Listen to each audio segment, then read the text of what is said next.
Welcome to round 17 of No Cap with the Boys, and we've got a special guest this week. Abs, how are ya? Good, Ben. How are you, mate? Good. The host, Sol, how are you? Am I the host or you? I'm not sure right now. No, you're the host. It's your show. Keep going. Jacob, good to see you today. Ben, always a pleasure, mate. Always good to talk over, Microsoft Teams or Zoom? Zoom. Yeah, we're on Zoom, so obviously we're following procedures, unlike some teams. You're right. And this podcast is sponsored by Body Envy Massage, Sydney's #1 mobile massage service. How are we, boys? Yeah, not bad. Bass, you're back. Yeah, mate. How are you? Where you been, man? You've been doing well. You've been steering the ship while I've gone, huh? Yeah, I had to go to another village in Lebanon and find... I mean, look, Jacob's pretty good, but I don't know what's going on with I don't know, mate. Just we haven't seen a doctor yet, so. But he's hanging on. How you been, man? All right. Yeah, bro. Is this a social event or are we going to talk about footy? Nah, nothing's changed. I'm saying from last year, Penrith still up the top, mate. I guess can't really say anything there. Yeah. There's nothing much to talk about. It's the same old thing. Yeah, really. It's pretty. Well, we didn't even talk. It was disappointing in the grand final, I guess, last year. Yeah. I don't want to mention it again, but yeah, it was just a masterclass by a Melbourne squad that looked like they've been there a few times and the coach knew exactly what he was doing. Suffocated our halves, didn't give them much space to work and put them under a lot of pressure. And you saw that with the Vinivalu intercept and Penrith just not getting in their stride. But let's not go back to the old times and let's just talk about this year. No, of course they've gone to another level this year. But as we'll talk about soon, they've hit a big roadblock. Both the halves gone. How are they going to survive that? It's going to be tough. They've got depth. Don't worry about that. Who you talking about? Matt Burton, Kurt Falls, Jermaine Salmon. Who's Kurt Falls? Kurt, what's his name? Kurt Falls, that's right. Yeah, but Kurt who is Falls. he? He's a member of their top 30. He hasn't broken biosecurity regulations yet. How would you know that? Hopefully Ivan's got a plan. Anyway, we'll talk about that. Jacob, how are you, mate? Yeah, good, mate. Good to be back after a eventful week of rugby league. Yeah, Blowout scores and then everything that happened over the weekend. So yeah, dogs were close, weren't they? Another close game for them. It's always good that they put up a fight for their fans. Close by 11 tries. Well, you weren't happy with the performance? Because that was embarrassing. I mean, lucky what did you expect, honestly? They're lucky that... But did you expect something better than that? Honestly. A little bit, yeah. What's a little bit? What, 50? Who'd they verse? Manly, what, did you expect 50-point loss or something? Was that any better? Because at least put a little bit of points on the board, like one try. Man, that doesn't make a difference. Does not make a difference. Anyway, let's get to the biggest story of the week. St. George Illawarra got caught. How many players was it? 12 or 13? 13. 13 players got caught having a bit of a get-together at old mate Paul Vaughan's house. It's cost Paul Vaughan his contract and cost a total of, I think, $300,000 in fines. 315,000. 305. Be precise next time. So I'm not sure. Where's our researcher, honestly? Where did he disappear to? He's having a steak sandwich. He's having a steak sandwich. Where are you, mate? That's seconds, 100%. Yes, heavy fines, and apparently there's still more to go. New South Wales Police investigating. I'll be honest with you, I think it's a bit overblown, man. I think the media's taken it out. Like they're saying someone was hiding under a bed, someone ran 5 kilometres, bolted from the cops. Yeah. Stupid stories like that coming out. Yeah. I don't know. There's obviously a few sides to this story. You can look at it from a NRL point of view. They're trying to do everything to keep the game going. So they're trying to show the government that, look, we've got all these policies in place to make sure that everyone's staying safe and abiding by the rules and everything. But then you can look at it from a sort of player's point of view. They're not allowed to really see anyone that doesn't live in their house. And, with the people that were at the party, well, we assume that was just the 13 players that got caught, no one from really outside the bubble. So it doesn't really make sense that, they've copped all these massive fines because really they train, they play, they everything with these boys, But obviously there's rules in place, and in a way you probably won't see it happen again, because I don't think players would have expected, such fines. And now obviously Paul Vaughan on his third warning got his contract terminated. So it's probably a silly look for the game, but if you look at it with common sense, like at the end of the day, like they're just hanging out with people that they hang out during the day anyways. It's not like they're seeing people from outside the bubble, so it probably wasn't at risk to anyone or the game, really. Yeah, it would have been different if they were hanging out with other people and it was like 30, 40 people there.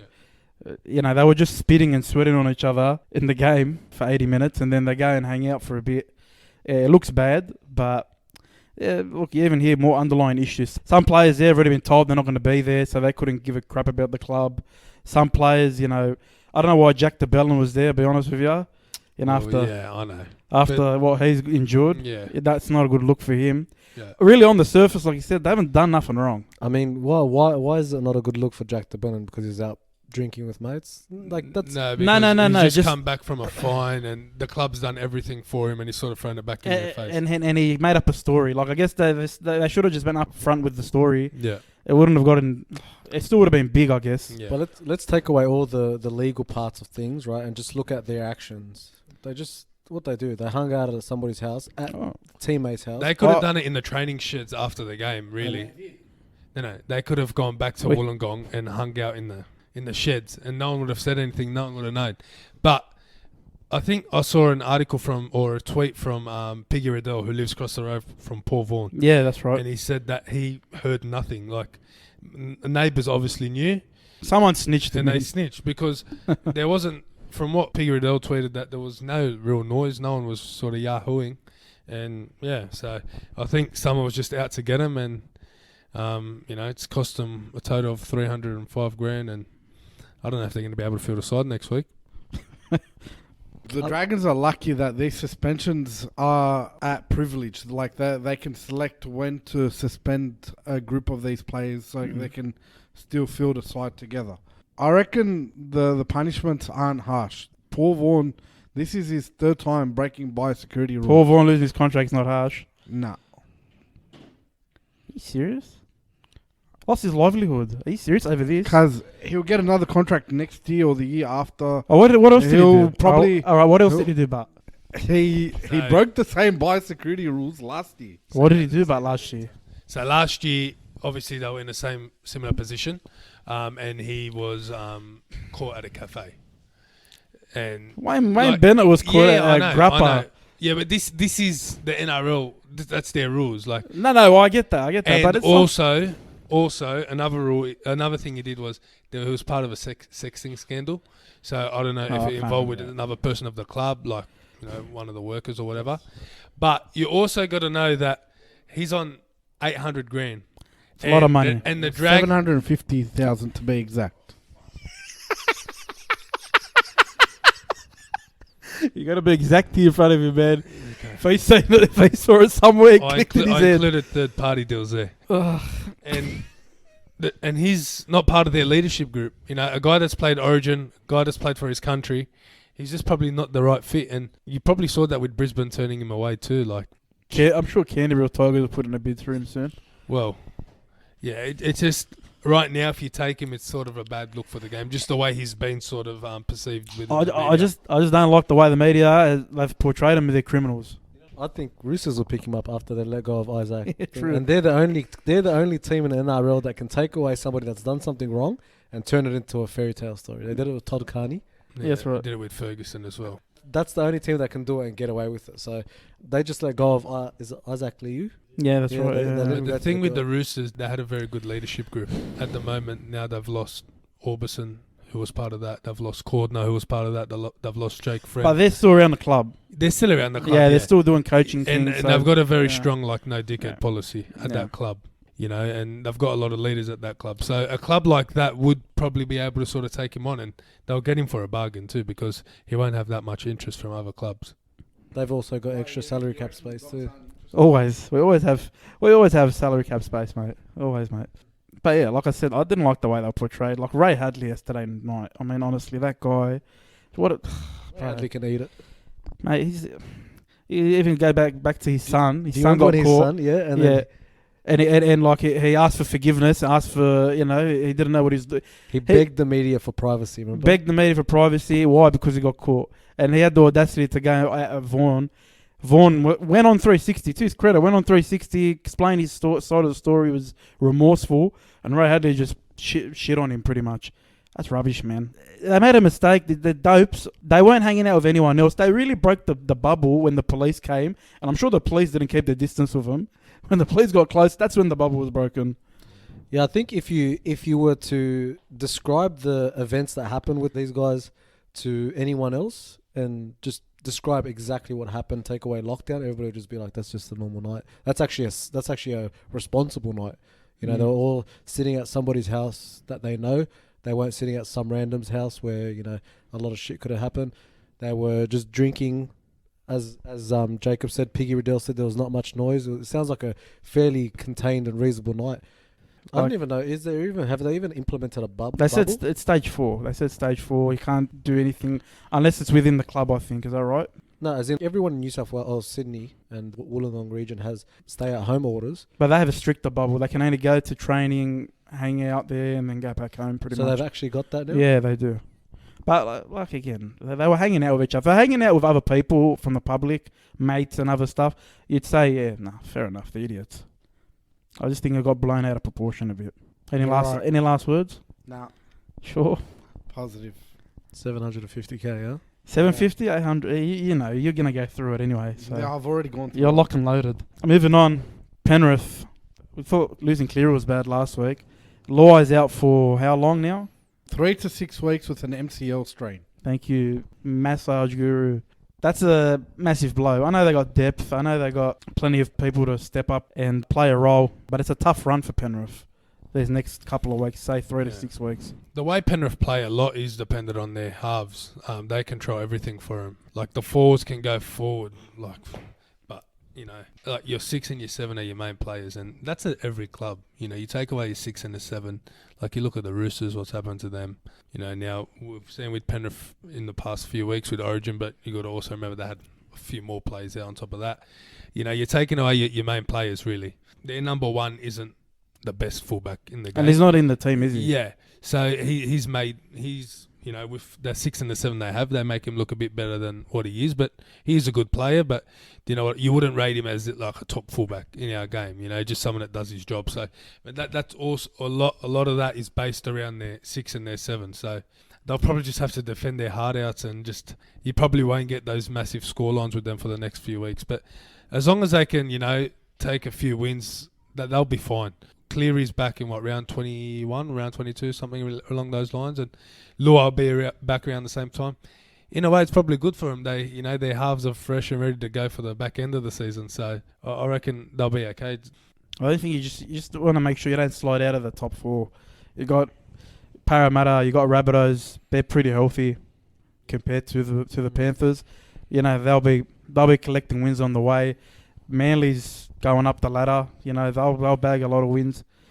I guess you just don't want to see. I just think Penrith don't want to. Like, we watched the game on the weekend, and they shot themselves in the foot about 10 times, defended their hearts out because they're that good. They got away with the win. They only conceded off kicks. Oh, that's right. So they lacked a bit of direction. Yeah, look, I think the next game Penrith play is going to be a vital game. If they can at least win it, that'll be big for Penrith. If they come off losing, it's going to be hard. It's going to, especially for the confidence of Burden and Tyrone May, to come off a loss, their first game back with a loss, and then try to back that up the week after. But they have fairly easy runs, I think, in the next couple of weeks. I think the Warriors and Broncos. So that's 2 wins that they should win. Yeah. So, but Broncos played pretty well. And but then after that's what they got Melbourne. So that's where it gets a bit trickier. Melbourne, and then I think it's Roosters. Yeah. And then Parramatta. What Warriors aren't easy. Like, they're on their day, they can pose a threat on their day. Yeah. I reckon Luai will be back for the Melbourne game. How many weeks is that? It'll be 4. I think it'll all depend on their situation at that moment. If they've lost the last 2, that's the thing, right? If they do bag wins and they can stay in that, like, I think they're just aiming to stay in that top 4. Yeah. If they can stay in the top 4, they'd rest them as long as Yeah, You- on you- long you list. can. Even if it Yeah. means losing to Melbourne, and you know what, losing to Melbourne might not be a bad thing. Just No, I before mean- finals. They already beat them anyway, without Yeah. Cleary. So they kind of did prove something. They haven't lost their entire steering wheel. Luckily, they've got the good number 9. He's got experience. Your He'll, favourite. He'll steer them around the park. He'll show them where to be, and he'll lead them through the game. They stepped up on the weekend. It was a big reason why they won. So people are forgetting that up is still there. That's right. I think the big issue with Penrith when Cleary and Luai are out, which I can't justify. I can't even think of a reason why, but they have a lot more errors in their game. Mm. Like Yeah. you even see it when Cleary was gone last week.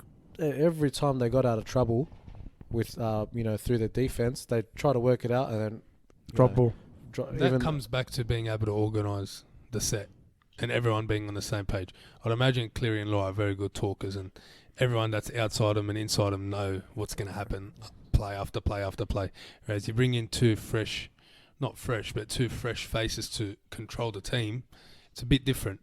I mean, obviously Luai and Cleary are playing with so much confidence, and you see it even at Origin. Like, no one thought in their wildest dreams that Luai was going to take off like that.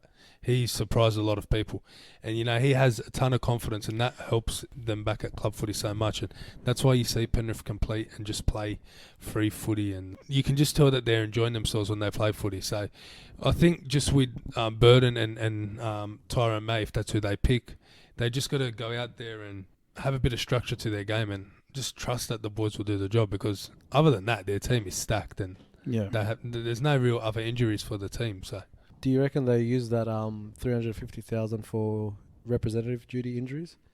They can. They do have an exemption. Or do But you reckon you just stick with them and then... Because the only positive that I can see from here is at least you give Burden and Tyrone May, well, mostly Burden because he's probably the first choice when it comes to replacing a half, but you give them a bit of time playing in that position so that if you do pick up any injuries in the like semis and all that, at least somebody, Burden has had a bit of game time there throughout the season. that's the thing. They both had some. I mean, they struggled the first game against Tigers, and then they played better against the Sharks. So they have had that experience together without Luai and Cleary. I don't know if they'd use. I don't know who would they buy if they with the exemption. Who could they bring in? They're not known to bring in players at short-term notice. you'd have to bring someone that fits and steps right into the culture. Like, is it worth it? Like, You'd bring Luai's going to be back in three to 4 weeks, and But so they can also use it as next season too, because Burden's gone, yeah, so they can use them if they bring in somebody. So if they bring in, like a veteran or something. maybe even I think is it Corey Norman's last year, Yeah. but he won't play reserve grade though for the next. If Luai and Cleary are fit. Do you want Flanagan? Nah, I'm alright, thanks. I'd take him, but I heard these were looking for Wakeham. yeah, we wanted him, but Bulldogs wouldn't let him go. They said he's vital to their. Is he in the top 100 richest players? I don't think so. But yeah, Penrith, worrying signs, but they can get through it. And you think Cleary is going to work with Burden and Tyrone May to try to get him at least somewhat ready to organise the attack And help his progression for the Doggies next year. Yes, that's the main thing. I heard he's back flipping, but we'll see what happens. You know what? Cleary, Ivan Cleary stepping in, not letting that happen, turned out to be prophetic because he saw the light, mate. He saw that it was going to happen. It's only this is where if he had let him go at the start of the year, everyone would have just destroyed Ivan Cleary. Would have been a Sure, massive yeah. issue, yeah. Speaking of Api Coruscant, massive congratulations to him. Origin debut, Origin 3. I know you're very close with him, so congratulations. I know you had a big part to do with it. Yeah, I trained him throughout his whole. Trained him, yeah, through the years. Also, Mitch Moses debuts for New South Wales. Bit of a shock, I guess, for some people. People thought maybe Reynolds should have got the nod. We talked about it last week. Yeah. I guess they need someone in case Cleary's, not available. Need someone to at least have experience so they can trust and put in. Because, he's never going to take his place. I doubt it at this rate. Yeah. He's the Cherry Evans during the Thurston Cooper Cronk phase. He may be a utility in the future, maybe an 18th man, but he needs experience. This is the time to give him the experience, I guess. Yeah. Look, a lot of people, including myself, were like, why not just pick Walker and Reynolds? Like, you've got Damien Cook there, you've got Murray there, you've got Latrell there. you might as well. But if you look at it in the sense that these guys are sort of towards the back end of their careers, like I think they're reaching 30 plus, then you've got Moses coming in who's probably only about 26 or something at the moment. So if you're going to look future-wise, you're probably better off putting, Moses into that team. And like the series is won, throw him in there, let's see what he's got, They do want to win it of by course, sweep. 100%. Like they want the 3-0. Also, there's news. It's in Newcastle, so another regional town. Yeah, but that'll be good. They'll get a lot of people out. Oh, yeah. I think they allow 20,000 people. Hopefully. Yeah, so it'll be 20,000 Blues, I'd imagine. But also, Uppy. It's going to be interesting how they use him in Origin 3. Yeah, I hope he gets a run, because if it's getting pretty close, we saw a few years back, Josh Reynolds sat on the bench for the whole game and thing. Yeah. So I hope he does get a run. But yeah, no, it's good. There's been a few times in his career where he could have got selected and they went a different direction. So it's good to get him to finally. It's like for me, it's like when Haslam finally played for New South Wales. Yeah, yeah, and he killed them. Yeah, New South Wales stuffed up there with Haslam, bro. I'll tell you that much. Remember, he kicked everything from the sideline. Yeah, every kick, and they were yelling at him and jeering him. He didn't give a shit. He scored how many points? 14, I think 14 or 12 points or something. He did well. No, but hopefully, like you were saying, he gets a go. I'd imagine if he's not playing dummy half, he'll probably just come on as like a 4th attacker, probably play like a lock position or something. But if they are up in front, I think Fittler will give him about 20 minutes or so. I don't think Queensland's going to be... Queensland's got a pretty decent side. You look at the look. Their best side. Yeah, Ponga's back. You saw what the difference he makes for Newcastle. You wouldn't pay a cent to watch Newcastle without Ponga there. Honestly, the way he changes that, he's got that same effect that Tom has on Manly. Not as much, but it's the effect. Yeah. Also, the Hammer, he gets a debut. I mean, the backline already looks quicker, and they got Coates back as he's well. Got a big ass, but Hammer against Tommy. Yeah, that's like. It's a tough initiation. And his form this year hasn't probably been at that Origin standard. No, but they had they fixed up the back line as best they could. They couldn't keep Capel there. Capel's a second rower. Yeah. They finally moved. He's the only person that scored from this series, so. I mean, you'd rather him play in his position instead of putting the pressure on him there. Yeah. But obviously they lose for Fafita, so that's. But did he do much in the Origin series? No. So I got a question. If this was a decider, do you think New South Wales still go with Moses? At the way, just this game is the decider. And Cleary and Luai out. Nah, I think they would have gone Walker Reynolds. Yeah, I think they would have. So I think that's why they've gone with Hammer, is because he's like, the series is lost. Now you're just playing for pride. In saying that, you might as well play Walker and pick a different younger half to play in the Queensland team. Walker. Yes, Sam Walker. Sam. We're talking about Cody Walker. Talking about Cody. Now we've got to have first names now, do we? Yeah. So don't confuse the public, man. So you go Walker, Cherry Evans? No, you go Walker, Munster. He sacked Cherry Evans. Yeah, get him off. Why? He's been playing unbelievable for Manly. Yeah, but has he been playing unbelievable for Queensland? Has anyone in Queensland been playing great? So you think Sam Walker coming in, third game, dead rubber, against probably one of the best New South Wales squads to ever grace the field? Oh, not maybe this game, but like the last 2 games, the best New South Wales squad. But in such big confidence, good form, and you're going to put him under that pressure at such a young age? Everyone at home, he's nodding. Yeah. Did you see what Olam did to him on Thursday? Shattered his soul. He shattered his soul with that hit. Did you see it or not? I saw it on replay, yeah. What, it doesn't impress you? Doesn't worry you that Sam Walker, in that moment, they targeted him all night and they got, I don't know how many tries down. It's not his fault. It's not big enough. He's still a kid, man. He hasn't had the experience too. But yeah, we'll talk more about Origin anyway. Big Origin preview, I think, Sunday. Yeah. Anyway, here's an ad from our sponsor. The following announcement has been paid for by Body Envy Massage. So we do massages all over Sydney. We're mobile. We come directly to you. We take bookings over DMs and text message. You can find us on Instagram and Facebook. We've also got a website, bodyenvymassage.com.au. On Insta, it's Body Envy Massage. Facebook, it's Body Envy Massage 17. We're mobile all over Sydney, so we travel to the north, to the east. Sydney's number one. Sydney's number Sydney's one. number one. You can't get better than this guy. And we're back. Yeah, we're back. Round 17 of the Telstra Premiership. First game, Manly versus Canberra. Canberra, yeah. What's wrong with them? I mean, What is going on there? I think they've just lost the plot there, man. We thought they'd beat Titans. Titans ran amok on them in Canberra. And like they're fielding a competitive side every week. It's not like it's rubbish. I think Canberra over the last at least year and a half, starting from last year, I think we've been on a slow decline. And Ricky is. Well, just last year they made the prelims. Like they knocked out the Roosters that were back-to-back premiers. They did That struggle a was little. massive. They did struggle a little bit during the season, but Yeah. yeah, they did have a big win. Yeah, and then they obviously got towed up by Melbourne in the prelim. Obviously, Because you remember Bateman was having issues with him at the start of last year. yeah, They were struggling without him. When he came back, they came back into form.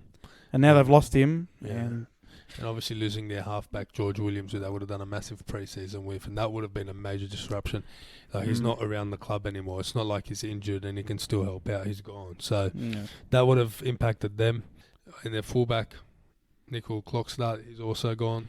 That's massive. They're debuting a new kid on at fullback. Is it Xavier? So this would be Savage? his official debut. Yeah. Is that the guy that debuted the other week, and he had to come off because they thought it was against St. George? I can't remember. Maybe They brought a player on it might have been him. as a HIA. Yeah, and they stuffed up. Yeah, Yeah, it could have been this bloke. yeah. But I know it's his first start, so Is this the guy that could be the next fastest player in the league? yeah. Apparently, they've actually got a good junior pathway system. Like their 20s are Yeah, pretty but- good. Yeah, Their SG Ball won the comp. this year, yeah. and they got plenty of talent. So they might have to think about the future soon. Yeah. Manly, last time they had no Tommy, we thought maybe they'd lose. They won by about 50.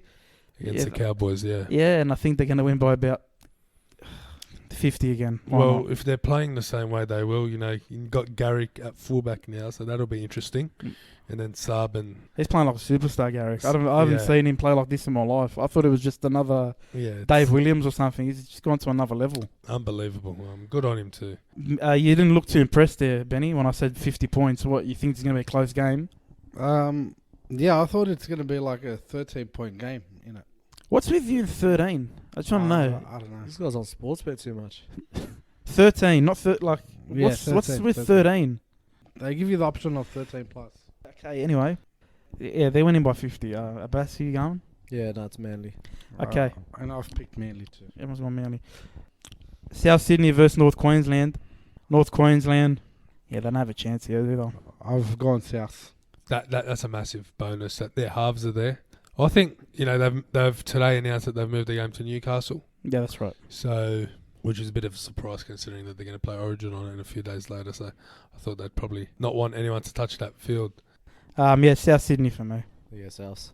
Yeah, I think the Rabbitohs having their 6 and their 7 is going to be massive for them. Yeah, they'll win comfortably here. I think just Cowboys have been a bit disappointing. We've given them a bit of hope, over the past few weeks, and they've just disappointed us. Yeah.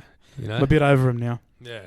Next game, well, they both got belted last week, so they're kind of equal on that part. In every other part, no. In every other department, it's another 50-point loss to Canterbury. Honestly. Canterbury haven't beaten the Roosters since 2016, Ugh. round 17. That's not changing.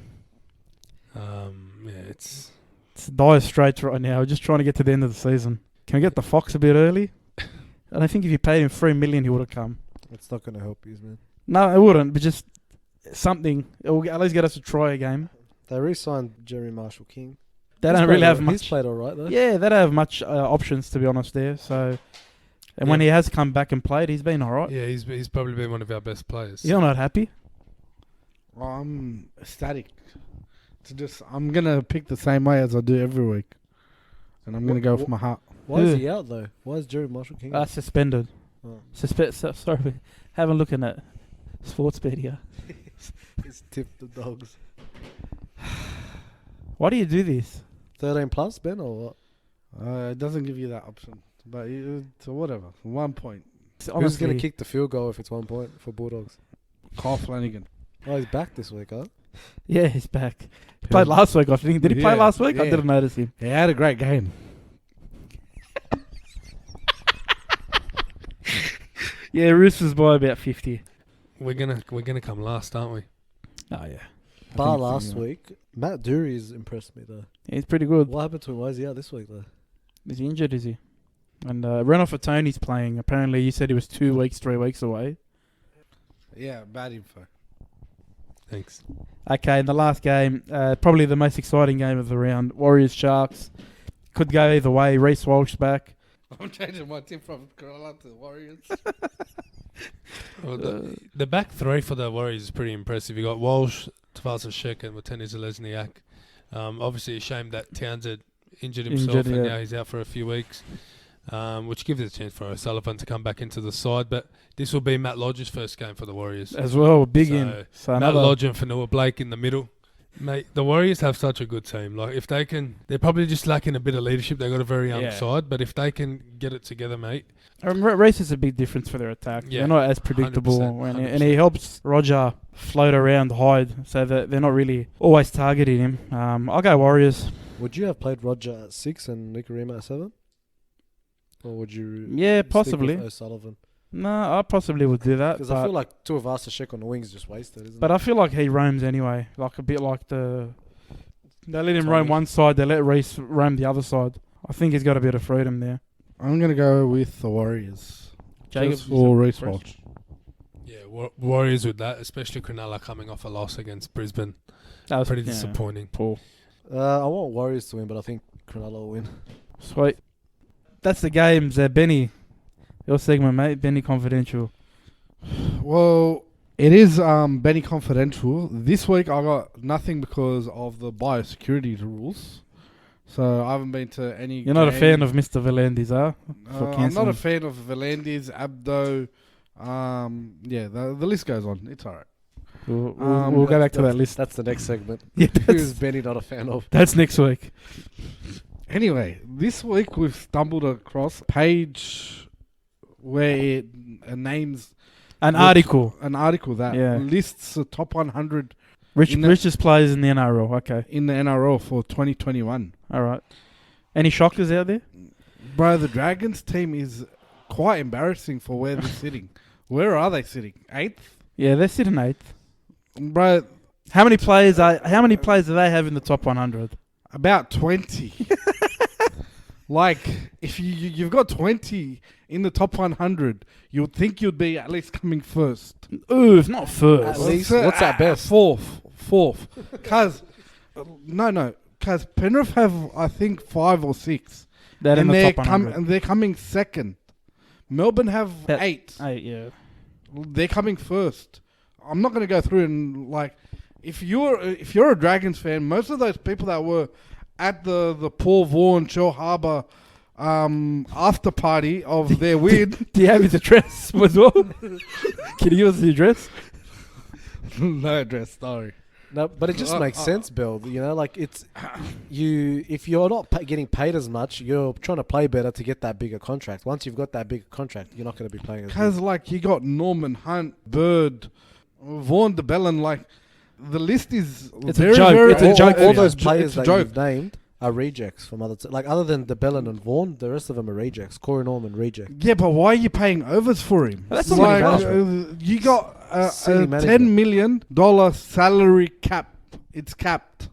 Why are we paying Is it overs 10? for it? Is it 10? Because he has the Are you inside talking about info. Roosters salary cap or the rest of the teams? Roosters are fine. Leave the Roosters alone. Don't talk about the Roosters. They probably have like Try to get a job there, bruh. they probably have 7 players in the top 100.